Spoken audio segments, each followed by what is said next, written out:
Okay, Morley. I don't know what happened there, bro. Hey, are you at the radio station or the stadium?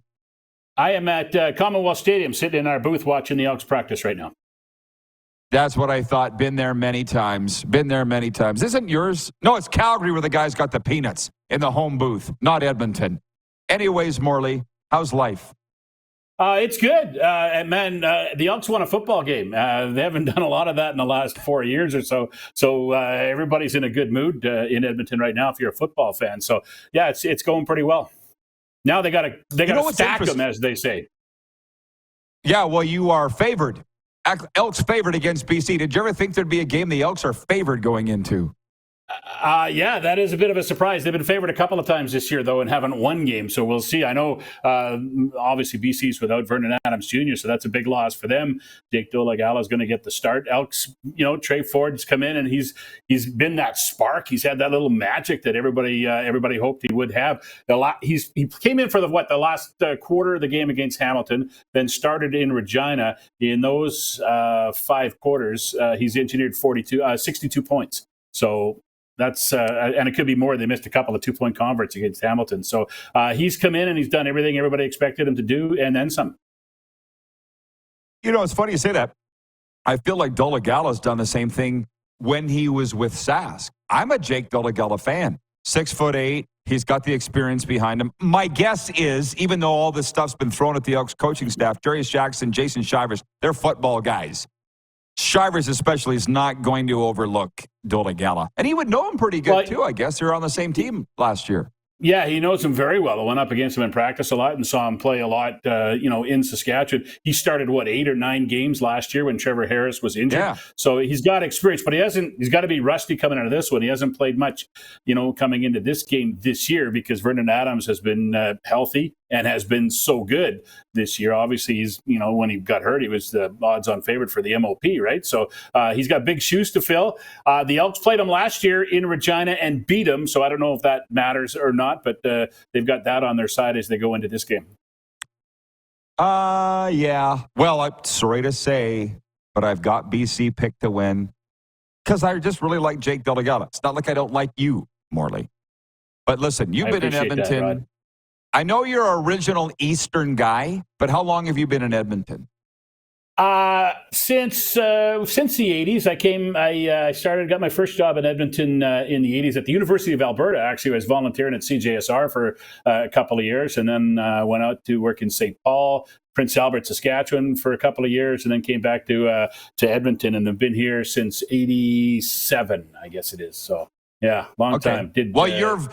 You're much vaunted at 900 CKBI. Trust me, when I showed up there in 1992, they were still talking about Morley Scott. Believe me, they were. But the reason I think you got me confused. I think they were talking about Morley Jagger, not Morley Scott, right? The great Morley Jagger. What a beaut.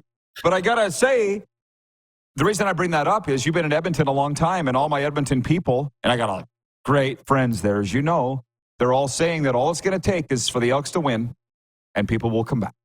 That's what it is. Do you agree that it's not community involvement, name change, blah, blah, blah? Just win.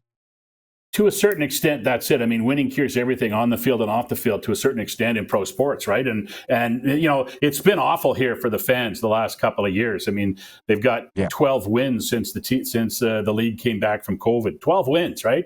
They won 3 the first year, then 2 back-to-back 4-win seasons, and then 1 win this year, which comes after a 7-game losing streak. So throw in the name change, throw in the home losing streak that goes with that, and there's and the disconnect that the team had with a lot of the fans through the work of the front office the last couple of regimes. And there's a lot to repair, but winning will repair it. And even just getting Trey Ford into the lineup is starting to repair that as well. I heard before the Hamilton game, when it was announced that Ford's going to start in Regina last week, the tickets for this week's game, the BC game, started to tick up a little bit. So there is interest. People want to see Trey Ford play. They want to see the team win. And I think if they get both of those on Sunday, that's going to sell some tickets. The sad thing for the Elks is their schedule. If they win on Sunday and have a good game and get some momentum going, they don't play at home for a month. After that, they've got 3 games on the road in Hamilton, in Montreal, and then in Calgary on Labor Day. So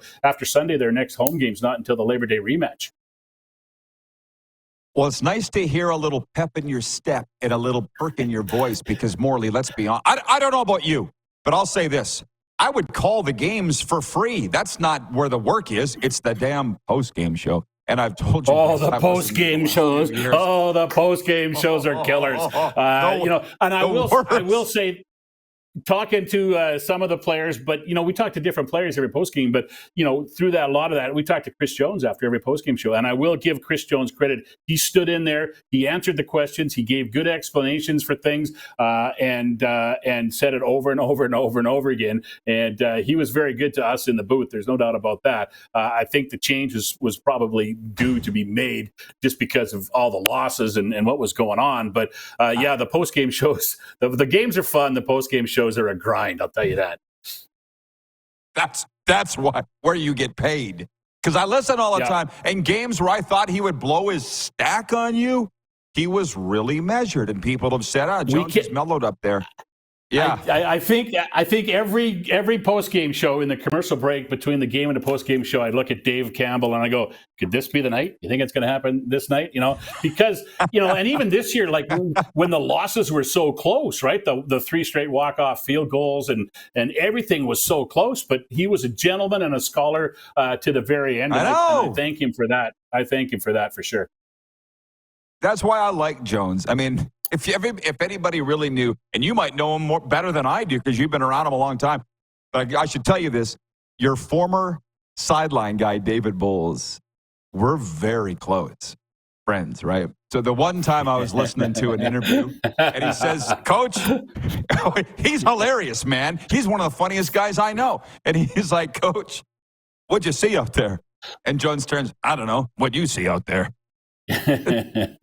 Yeah, he had a rough start in the sidelines, but Bowlesy smoothed it out. He was great. He went right back at him next week and had a good interview, and they were fine after that. But yeah, it was. It was fun. Yeah, he loved that. Let's go down to the sidelines now, and here's Dave with the coach. But I don't know. What'd you see? Oh, I could just imagine. All right. Thanks for the chuckles, Morley. Have a great call, man. I'll be listening driving through Alberta Sunday, so be good. All right. Thanks, Rod. Appreciate it. Safe travels. Enjoy your vacation. Thanks, pal. Appreciate you. Morley Scott of 630 CHED, the voice of the Edmonton Elkamos.